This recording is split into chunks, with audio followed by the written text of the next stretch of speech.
कैसे हो दोस्तों। मैं Shubhankar Pandey, achieve target with Shubhankar channel में आपका स्वागत है। ज्योग्राफी के लेक्चर चल रहे थे जिसमें हम जियोमॉर्फोलॉजी मतलब भूआकृति विज्ञान पढ़ रहे थे, और ये भूआकृति विज्ञान का मेरे तरफ से लास्ट टॉपिक रहेगा, जिसका नाम था वैगनर का महाद्वीपीय विस्थापन का सिद्धांत। मैंने बस वैगनर के महाद्वीपीय विस्थापन के सिद्धांत को थोड़ा सा समझाने के लिए मैंने आपको थोड़ा सा तर्क बताया था, और उसी तर्क के लिए मैंने कि आप लोग आगे और अच्छे से समझ पाए, इसलिए मैंने आपको ज्योग्राफिकल टाइम स्केल समझाने की कोशिश की थी, ताकि आप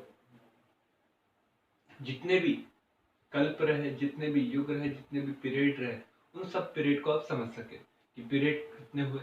तो आपने देखा होगा आर्कियन, प्री कैम्ब्रियन, फिर आपने कैम्ब्रियन, फिर आपने प्रमुख रूप से आपने देखा होगा कार्बोनिफेरस, पीरियडियन, ट्राइसियस, फिर आपने जुरासिक आपने देखे होंगे, इयोसिन, ओलिगोसिन आपने देखा होगा, मायोसिन देखे होंगे आपने, प्लोयोसिन, प्लेस्टोसिन।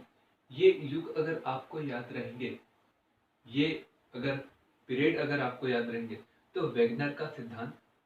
और दूसरा, कभी भी आपको हिस्ट्री में भी मानव का उद्विकास समझने में कभी दिक्कत नहीं होगी। आपसे जैसे प्लेस्टोसिन का नाम लिया जाएगा, आप दिमाग में लगाओगे हाँ प्लेस्टोसिन मतलब हिमयुग, और हिमयुग जैसे जैसे समाप्त होते गया तो हमें जीवन चक्र में जैव विविधता भरपूर रूप में दिखाई दी, और मनुष्य एक जगह से दूसरी जगह जाकर जीवन जीने से अच्छा उसके द्वारा एक ही जगह पर रहकर जीवन जिया गया। तो इसका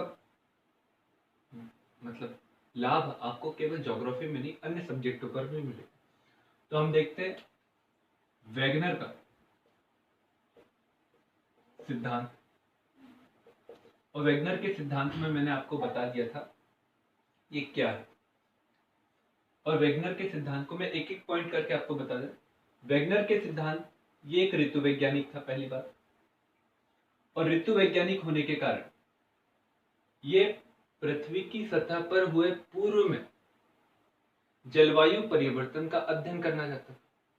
और जलवायु परिवर्तन का जब ये अध्ययन करना चाहता था, तो इसी जलवायु परिवर्तन के अध्ययन के दौरान इसके द्वारा पृथ्वी का अवलोकन किया गया। और जब अवलोकन किया गया तो इसने पृथ्वी पर जलवायु परिवर्तन का जो कारण बताया। तो उसने बोला कि जलवायु परिवर्तन जो हो रहा है, वो जलवायु परिवर्तन महाद्वीपीय विस्थापन के कारण। किसके कारण हो रहा है? महाद्वीपीय विस्थापन के कारण हो रहा है। और इसके संबंध में उसने कहा कि भैया ऐसा मैं इसलिए बोल रहा हूं क्योंकि पृथ्वी पर ये भूमध्य रेखा, पृथ्वी पर जो वर्तमान में हमें जलवायु दिखाई देती है, वो जलवायु भूमध्य रेखा पर उष्णकटिबंधीय और 45 डिग्री के करीब करीब समशीतोष्ण, और ऊपर के क्षेत्र में टुंड्रा जलवायु दिखाई देती है। जिसके हिसाब से अगर हम 45 डिग्री पर जाएंगे तो यहाँ पर सूरज की जो किरणें पड़ेंगी वो टेढ़ी पड़ेंगी, और टुंड्रा पर और टेढ़ी पड़ेंगी, और भूमध्य रेखा पर सीधी पड़ेंगी। इसका मतलब ये हुआ कि यहाँ पर जब जलवायु सूरज की सीधी किरणें पड़ रही तो यहाँ वर्षा ज्यादा होने की संभावना रहेगी, और पेड़ भी कैसे रहेंगे? वन भी बड़े बड़े। तो मतलब वनों का यहाँ पर विनाश होगा, और यहीं पर दबकर उन वनों के माध्यम से, सड़ने के माध्यम से हमें कोयले जैसे कुछ तत्व भी दिखाई देंगे, खनिज भी दिखाई देंगे। इसकी तुलना में 45 डिग्री पर नहीं दिखाई दे सकते, और टुंड्रा वन में तो दिखाई नहीं दे सकते, क्योंकि वहां पर ना पेड़ है ना सड़ने के लिए लगातार सूरज की किरणें की उपस्थिति। परंतु आप यूरोप जाओगे, उत्तर अमेरिका, साइबेरिया, आप उस क्षेत्र में जाओगे तो वर्तमान में वहां पर हमें कोयले की उपस्थिति दिखाई देती है। ये भी गलत है। दूसरी बात, जब सूरज की सीधी किरणें यहाँ पर पड़ रही तो तापमान ज्यादा है। अब ये तापमान ज्यादा है तो मतलब यहाँ पर पाए जाने वाले जितने भी स्थल है वहां पर आपको हिम दिखाई देने चाहिए क्या? जब हिम दिखाई नहीं देंगे तो हिम के निक्षेप मतलब इस हिम के माध्यम से जो स्थलाकृति वगैरह बनती है, जब वो पिघलता है तो अपने साथ कई सारी स्थलाकृतियों को बनाता है, तो भैया वो दिखना चाहिए क्या? नहीं दिखना चाहिए। तो वो यहाँ पर भी बोला कि भैया जब यहाँ पर लगातार सूरज की किरणें पड़ रही है और वर्तमान की जलवायु के हिसाब से यहाँ पर कभी हिम होना नहीं चाहिए, परंतु मुझे हिम के निक्षेप दिखाई दे रहे। और इसी के कारण उसने कहा कि अतीत में जलवायु परिवर्तन हुआ और उस जलवायु परिवर्तन का कारण क्या है? महाद्वीपीय विस्थापन का। और उसके लिए उसके द्वारा तथ्य भी रखे गए, तर्क भी रखे गए, जो इसको हम विशेषता के रूप में भी बताते हैं, जिसके द्वारा तर्क रखे गए कि भैया क्या क्या तर्क थे। अब उसके जब तर्क आए तो तर्क, सबसे पहला तर्क आया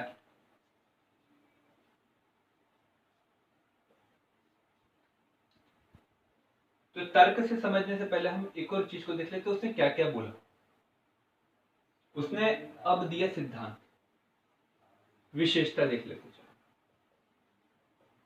अब विशेषता जब उसने सिद्धांत बोला तो उसने कहा कि भैया जो पृथ्वी का ज्योग्राफिकल टाइम स्केल है, उस ज्योग्राफिकल टाइम स्केल के अनुसार और पृथ्वी की संरचना के अनुसार पृथ्वी की जो संरचना बनी है वो सियाल, सीमा और निफे,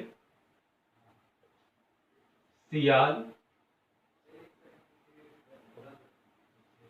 सीमा और निफे, जिसमें सियाल जो है वो ठोस रूप में है और सीमा जो है वो तरल रूप में है, और ये ठोस संरचना तरल के ऊपर लगातार चल रही है। पहली बात क्या बोला उसने? सियाल जो है वो सीमा के ऊपर चल रही है, बेरोक टोक चल रही है, पहली विशेषता उसके सिद्धांत की। दूसरा उसने कहा कि ज्योग्राफिकल टाइम स्केल के अनुसार जब कार्बोनिफेरस युग आया तो कार्बोनिफेरस युग आने के बाद जो स्थलीय भाग था जिसे पेंजिया कहा गया, उसका विघटन शुरू, टूटन शुरू हो, जिसमें उत्तरी भाग को हमने अंगारा लैंड कहा था और दक्षिणी भाग को हमने क्या कहा था? गोंडवाना लैंड। टूटन शुरू हुआ, कब हुआ? कार्बोनिफेरस युग में, कल्प में, सॉरी पीरियड में, युग में, कोई दिक्कत। अब जब ये टूटन शुरू हुआ, ये टूटन जब ऊपर की ओर हुआ तो टूटन की कारण उसने बताया कि भैया ये कारण ऐसे ही नहीं टूटा, पृथ्वी का अपने अक्ष पर, पृथ्वी का अपने अक्ष पर रोटेशन और सूर्य और चंद्रमा के गुरुत्वाकर्षण बल के कारण ये हमें दिखाई दिया, और इसी के कारण उसने बताया कि पश्चिम से पूर्व की ओर हो रहा है। तो दूसरा उसने क्या बताया? कार्बोनिफेरस युग में पेंजिया का टूटन शुरू हुआ और उसके में प्रमुख भूमिका निभाई पृथ्वी का अपने अक्ष पर घूमना, और दूसरा चंद्रमा और सूरज के गुरुत्वाकर्षण बल। इसी के बाद में उसने बताया कि भैया आगे चलकर धीरे धीरे धीरे अंगारा लैंड भी दो भागों में टूटा, एक यूरोप और उत्तर अमेरिका। फिर बाद में उसने बताया आगे चलकर इसी प्रकार से गोंडवाना लैंड का भी टूटन हुआ, और गोंडवाना लैंड का टूटन के बाद में सबसे पहले टूटन हो जाने के बाद उसने कहा कि एक बना दक्षिण अमेरिका और एक बना अफ्रीका, एक बना दक्षिण अमेरिका और एक बना अफ्रीका, सीक्वेंस याद रखना। फिर उसी के बाद में आगे चलकर उसने कहा कि भैया जुरासिक युग आने के बाद धीरे से भारतीय प्लेट का भी अफ्रीका से टूटन हुआ, और टूटन हो जाने के बाद में लगातार भारतीय प्लेट का ऊपर की ओर पलायन होते चले गए, लगातार चलते चले गए। ये उसने अपने सिद्धांत में बताया। एक और बार मैं बता दूं, सियाल सीमा के ऊपर लगातार चल रही है। कार्बोनिफेरस युग में पृथ्वी के अपने अक्ष पर घूमने और सूर्य और चंद्रमा के गुरुत्वाकर्षण बल के कारण हमें जो पेंजिया उसका टूटन दिखाई दे, और पेंजिया का भी जो उत्तरी भाग, जिसे हम क्या कहते थे, अंगारा लैंड, उसका भी क्या हुआ, टूटन। और दक्षिणी भाग, जिसे हम क्या कहते हैं, गोंडवाना लैंड, उसका भी क्या हुआ, टूटन। तो जब टूटन उत्तरी भाग का हुआ तो उससे यूरोप बना और उत्तरी अमेरिका, और दक्षिण भाग जिसको हम गोंडवाना लैंड कहते थे उससे बना कौन सा, दक्षिण अमेरिका और अफ्रीका। और जुरासिक युग में क्या बना, भारतीय प्लेट। आया समझ में? अब जब इतनी बात आई तो उसने इतनी बातों को उसने विशेषता के रूप में बताया, उसके पीछे उसने तर्क भी दिए। तर्क क्या दिए, ये तर्क ही बहुत अधिक मान्य है। अब हम उनके द्वारा उसके बाद कई सारे तर्क रखे गए, और अपने जब तर्क रखे गए वही तर्क वैगनर के सिद्धांत के कुछ महत्व को और अधिक बढ़ाते हैं। तो हमें वैगनर के सिद्धांत के द्वारा दिए गए महत्व, तो उसने क्या बताया, आप सभी को पता है। 2 मिनट, एक डायग्राम आपको बना दो।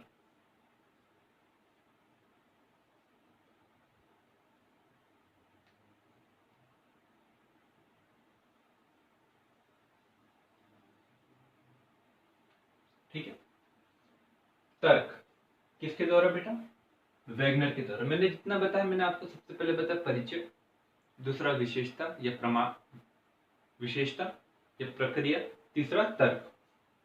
ये 3 महत्व है। उसने सबसे पहले बताया, तर्क दिया कि जो आप अमेरिका, उत्तरी अमेरिका और यूरोप को जब मिलाओगे तो उन दोनों की संरचना फिक्स हो जाएगी, मिल जाएंगी। और उसी के साथ में उसने कहा कि भैया ये प्रमाणित होता है कि जब मैं अफ्रीका और अमेरिका को मिलाता हूं तो ये दोनों यहां पर आके फिक्स हो जाते हैं। इसका मतलब यह है कि भैया पूर्व में दक्षिण अमेरिका अफ्रीका के साथ में जुड़ा हुआ था, जिसके लिए उसके द्वारा एक शब्द का प्रयोग किया गया जिसका नाम था जिग्सॉ फिट। मतलब उसने कहा कि भैया पूर्व में अफ्रीका एवं दक्षिण अमेरिका जुड़ा था, और जिसके लिए उसने प्रमाण दिया, यहां पर पाई जाने वाली जलवायु, मिट्टी, यहां पर पाई जाने वाली जलवायु, मिट्टी और स्थल की संरचना देखने पर सही लगता है। हाँ, प्रारंभ में से मान्यता भी दी, परंतु हर जगह पर अमेरिकी प्लेट अफ्रीका से मिलती नहीं है। तो मतलब ये तर्क उथला उथला सही है, परंतु पूरी जगह सही नहीं है। दूसरा इसके द्वारा तर्क दिया गया, जो जीवाश्म पाए गए, वो जीवाश्म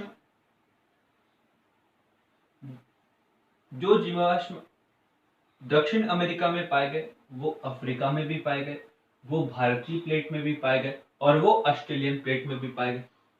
तो उसने तर्क लगाया शायद ये पूर्व में मिले होंगे। ऐसा ही उसने जीवाश्म का यूरोप और अमेरिका को लेकर बोला कि भैया यूरोप में जो जीवाश्म पाए जा रहे हैं वो उत्तरी अमेरिका में पाए जा रहे हैं और कहीं नहीं पाए जा रहे, मतलब ये दोनों जुड़े होंगे और ये चारों जुड़े होंगे। ये उसके द्वारा दूसरा तर्क दिया। तीसरा तर्क दिया गया हिम निक्षेप।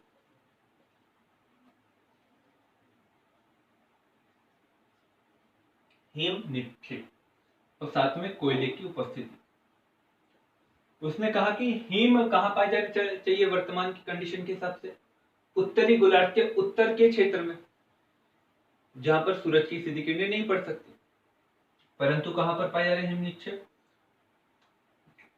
दक्षिण अमेरिका, अफ्रीका, भारतीय प्लेट और ऑस्ट्रेलिया, और ये वर्तमान में भूमध्य रेखा के निकट बैठते हैं और सभी जगह पाए जा रहे हैं। तो उसके द्वारा कहा गया शायद ये सब जुड़े हो। और उत्तरी क्षेत्र में आपको कोयले की भरपूर मात्रा दिखाई दे रही, तो भैया उसको लगा कि शायद ये जुड़े हो। तो तीसरा तर्क उसके द्वारा ये दिया गया। और चौथा तर्क था उसका पूरा जलवायु सिद्धांत, जो सबसे अधिक मान्य है, जिसने कहा था कि शायद पूर्व की तुलना में वर्तमान में जलवायु में परिवर्तन हुआ होगा।